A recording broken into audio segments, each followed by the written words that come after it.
Hey gang, I'm Mike Henry, and this is my Procreate 5 demo for the piece I call 1987 Sweater Chic. So just doodling the other day and was thinking about how awesome 80s sweaters are and thought that I would do this sort of like pinup piece featuring an 80s sweater. Now, if you've watched the channel for a long time, you probably remember this piece here, 1987 Mall Chic. And then later did the piece Be Like Lindsay, which was a little bit more of like a 1990 look. But lately, all I've been doing on YouTube has been like watching 80s and 90s commercials, so I'm kind of like drenched and probably drowning in nostalgia lately. And so I thought, let's just do this and kind of almost start stringing together a little bit of a loose set. Now, this is not something like the Monster series where you're going to get like 15 of these and I'm just going to bang them out one after the other. It's more like I'm just going to randomly do them every now and then if I feel inspired by it. Now, one thing that I want to point out with the creative process here is you can see at the beginning, she does not have the phone in her hand. I actually had an idea for the sweater, the 80s sweater, and I had an idea for this pose, and I had no way of justifying the pose. So you can see she just kind of has her hand out there, which if she were more in motion, maybe you could say that her arm's just kind of swinging from whatever the previous pose she was, but like her hair is straight down, she's obviously standing perfectly still, and I was like, how am I going to justify this pose? One thing that I thought was actually really kind of interesting about this character is her body type was really interesting to me. She was very slender up top, and then she kind of like smoothly just flared out at the hips and then came back in. But then I covered all that up with a sweater. So maybe some sort of a body type along those lines will make its way into some other piece. We'll see. But for this one, now we're at the point where we did like the ruff. We kind of get the pose. We like the pose. Starting to get the head a little bit more tightened up. But one thing you'll see, which is funny because I did the exact same thing in the 1987 Mall Chic piece, is her head's a little bit too big. This would make her quite short, and I wasn't trying to depict anybody who was that young. So what I do eventually here is I take the head and I shrink that down and I compensate the hair and all of that so that we can get it more to the age that we're looking for. Then though, I start thinking, you can see me right there messing with the hand. What the hell am I going to do with this hand? And eventually I thought to myself, what is the most 80s thing someone can be holding? And I was like, well, obviously like a super long corded phone. So that's where the phone comes in. Now, I'm pretty sure, and I don't entirely remember, so we'll see in a second here. I can't remember if I make it all the way to the painting phase before I realize... Yeah, that is what happens, actually. I make it all the way to the painting phase before I realize I need to put a phone in her hand. So, there you go, right there was the head adjustment, by the way. And so now we get into the flat part of it. So the inspiration behind this and the motivation behind this, you can see, was super frivolous, and it was just about the idea of, let's just have this chick standing there, pinup style, wearing this ridiculous 80s sweater that I kind of wish I like had now. But anyways, this ridiculous 80s sweater, and then try to also justify the pose. Sometimes you go into a piece with a ton of specific intentions and you're like, I'm going to do this and this is my message, or at the very least this is the problem I'm trying to solve, like design a character or design this or do whatever. In this case, it was from this like raw, I want to draw a chick in an 80s sweater in this pose, how do I justify all of these things?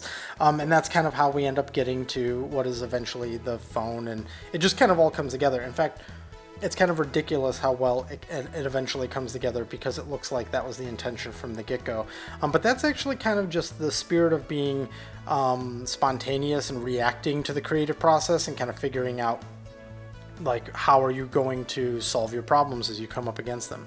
You can see what I just did there was I separated out her back arm from her body. I just wanted to make sure that those pieces were separate so that I could really control the painting process there.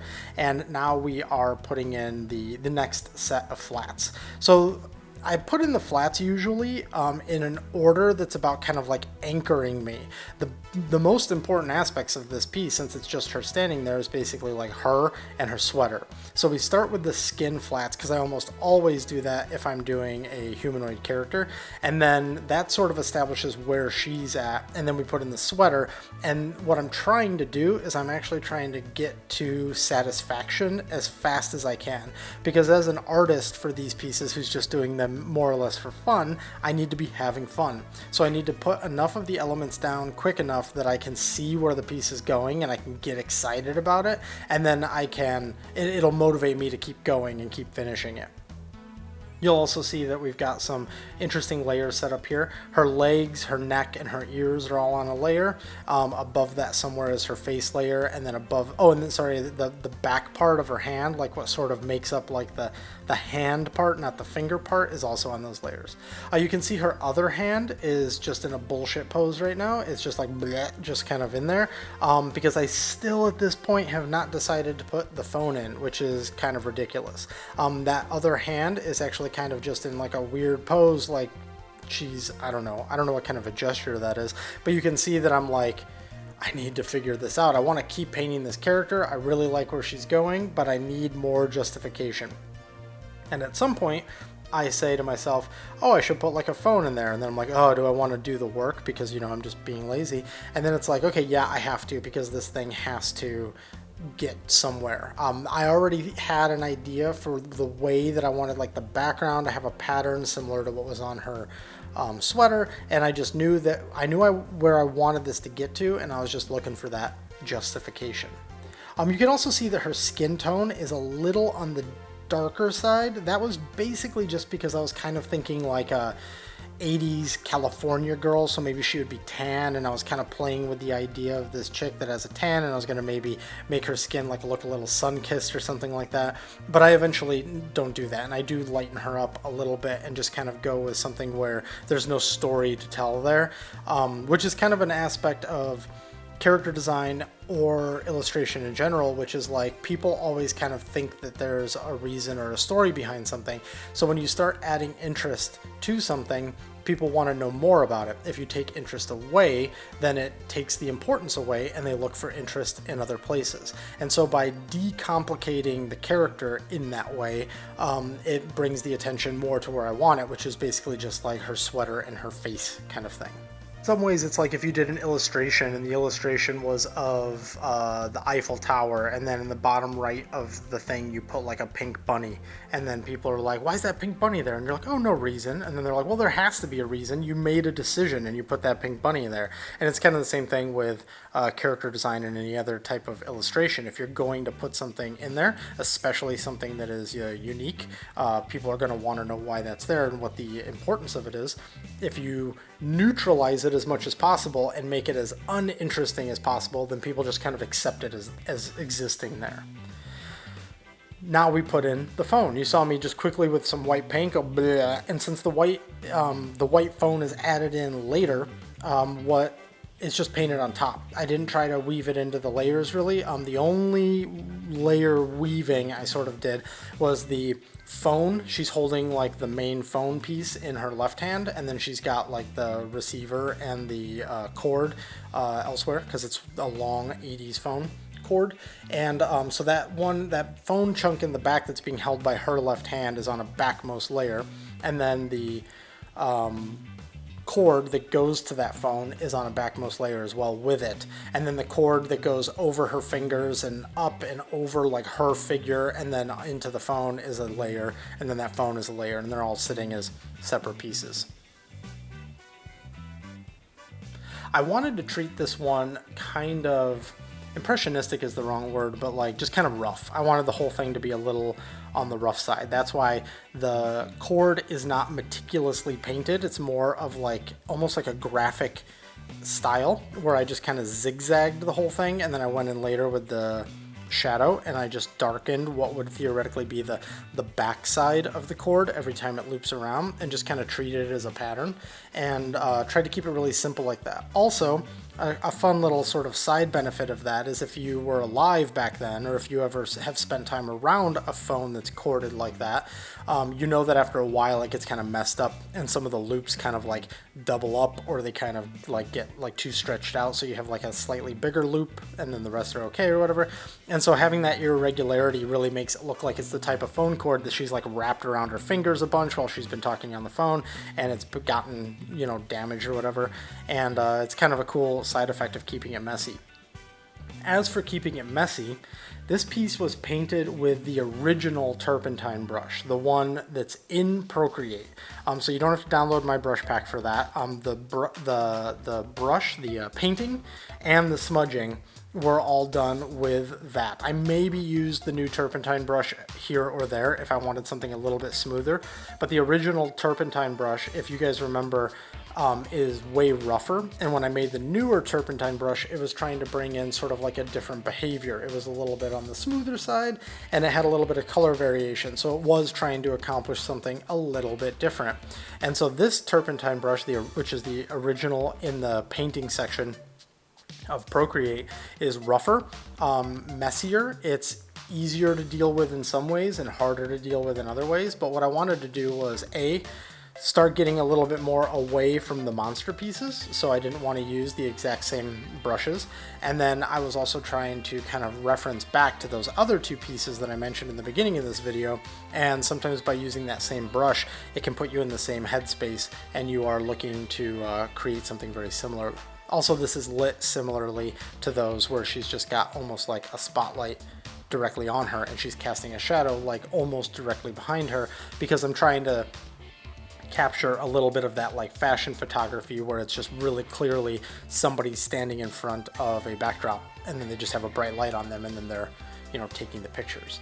So there's staging that's happening there, even though this isn't in like a really big elaborate environment. There's still something really specific that we're trying to communicate.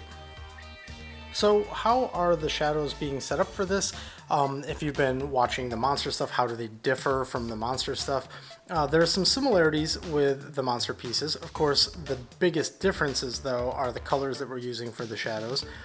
I, way back when, used to almost always use like a blue or a purple if I was doing a multiply shadow technique, and with a lot of what I've been doing over the last year or so, I've actually used more of like a red brown, and a really light red brown. You can see it every now and then when I tweak the colors in this piece. But for the monster piece, it was all purple because I was trying to capture a really specific look. So we're back to a warm shadow for this one. And then there's also way less sort of softening or rounding happening with that stage. So if you remember in the monster process, there is like the AO shadow layer and then like a direct light layer, and then I do like the big vignetting one, and then I do like a gradient that kind of goes like up and all that kind of stuff. But then there's also a rounding one where I go in with a really soft brush and I just kind of soften some of the shapes a little bit to try and turn form a little bit more. And I didn't do that with this one.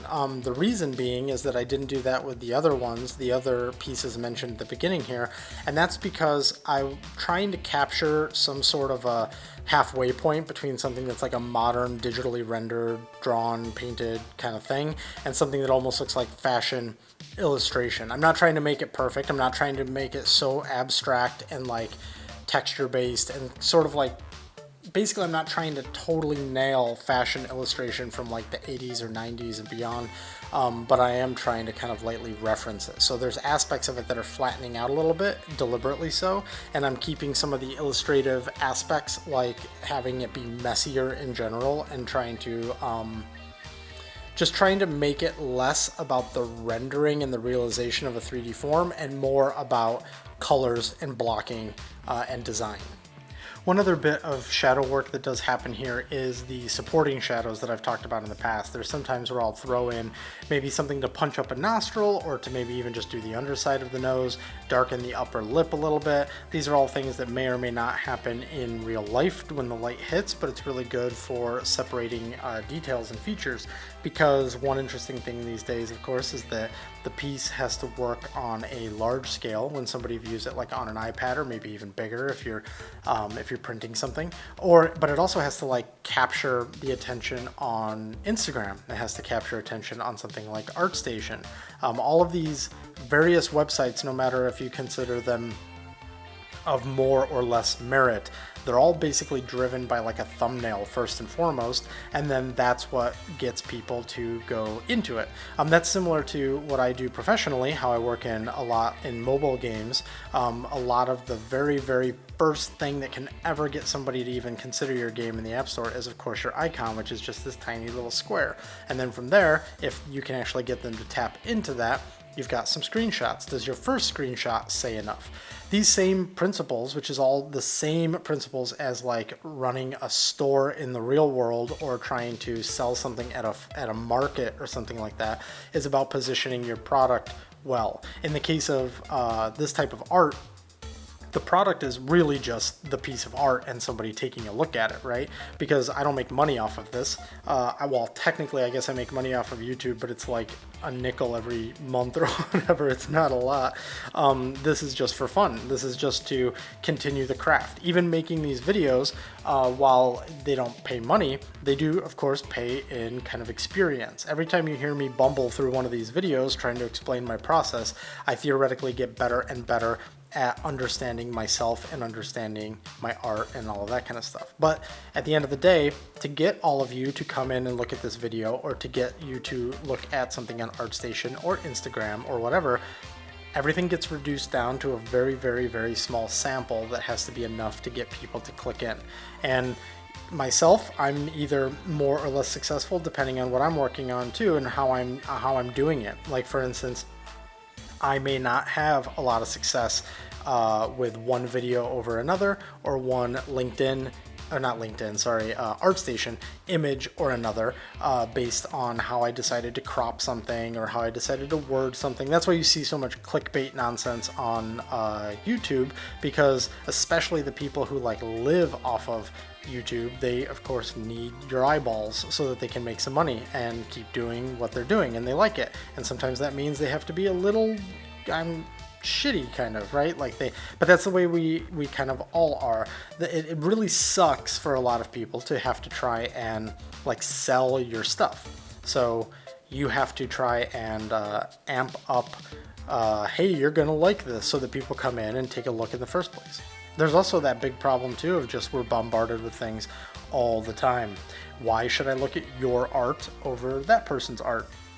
Sometimes it comes down to a thumbnail. Sometimes it comes down to the fact that I'm familiar with your work and I want to see more of it. Sometimes it's something else, I don't know. But the point is, I just realized this is all stemming off of me saying like you got to darken the upper lip. But anyways, the point is that all of these images have to be appealing, even in a very small scale, so that you can get people to have interest. And then once they are in further, they'll probably see something about it that they like, and now you've got somebody who likes your stuff and maybe throws you a like or whatever. And I've talked about that before, so I won't go into it, but you know, the act of sharing your art, I think, is a super important one. I think that it's about growth. I don't think that it's, certainly people can get trapped in sort of like the like toxic behavior kind of I need more likes and all these types of things. I think that like that's certainly a concern, and people should try to, you know, self-police themselves on that and recognize whether or not they're getting too wrapped up in things. But I really see a lot of value in sharing your art. There's the whole professional side of it, just making yourself visible so that people check out your stuff, and then maybe they like it and they want to give you a job. But there's also just the fact of getting into the regular habit of putting your art in front of people, and then potentially getting like feedback, or maybe even dealing with good and bad personalities, and how you kind of like respond to people and handle yourself, and all of these things. So at this point in the piece, we've got the AO pass, and we have the supporting shadows, because on the supporting shadows layer, I have the darkening of the upper lip, I have the darkening underneath the nose, and then I have the little like kind of ribbing, however you want to call that happens on a sweater at the cuffs and at the sort of like waistband and at the neckline. That way we can really just try to sell what this is, right? And I do that way instead of including it in the shadows, because I want to be able to separate those things out and handle them differently, and I want the shadows to be able to cast onto those parts as well, so that we don't lose some of that fidelity. That might not be entirely realistic, but it's a look that I like. Oh, one thing that you can see right there too is I did the cast shadow from the cord, not by painting it, but literally by selecting the cord and on a new layer filling it in on the shadow layer and merging them together so that it's just a nice copy, basically.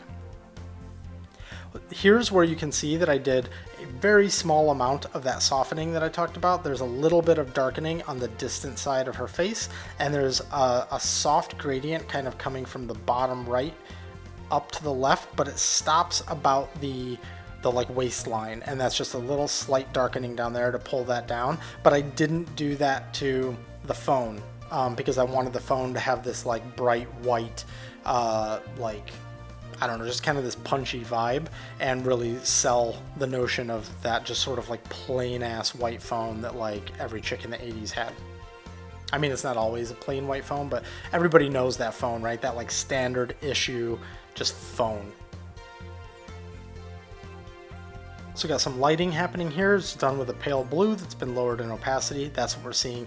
That's the shine on the hair and some of the highlights on the legs. But now, as we've said before, since the lighting isn't on it doesn't have a blend mode associated with it, it'll stand out more on a dark surface than it will on a light surface, because we're just lowering its opacity. We're not absorbing the underneath colors and having it be reactive like if it was set to overlay or something. So when I'm going through and I'm doing my sort of smudging process over the black parts, I actually over smudge a bit, and I also sort of like under apply the paint so that I'm just dealing with less of that blue in general when I put it on.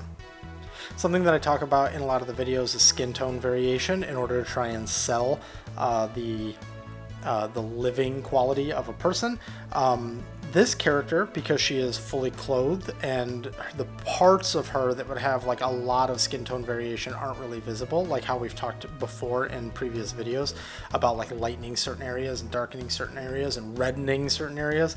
Instead, what we do is we can only really speak to the reddening of like the nose and the fingers, a little bit in the cheeks, and that's basically it. So we're doing like what we can. We've also got some darkening around the eyes, and of course she's wearing like full makeup, so we've got the red lips. But that's kind of like what we're limited to. I think I do throw in some like freckles, not like a ton of freckles, just like a couple of freckles, and then that's kind of it.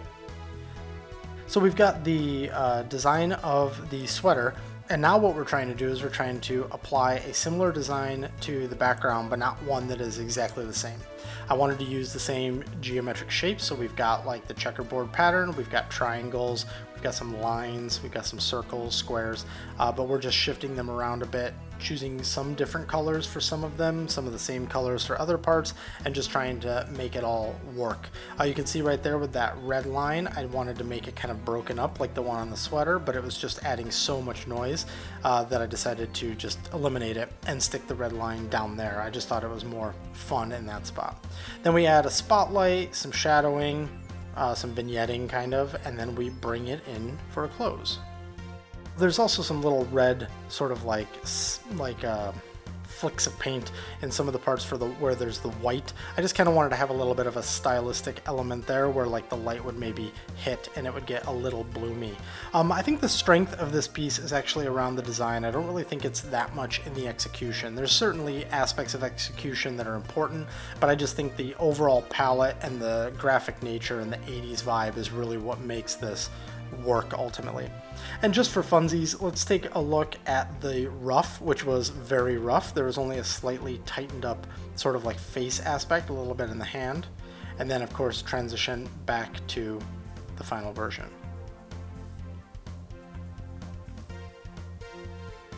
So thank you very much for watching. If you enjoyed this video, please consider hitting like and subscribe, and I will see you on the next video.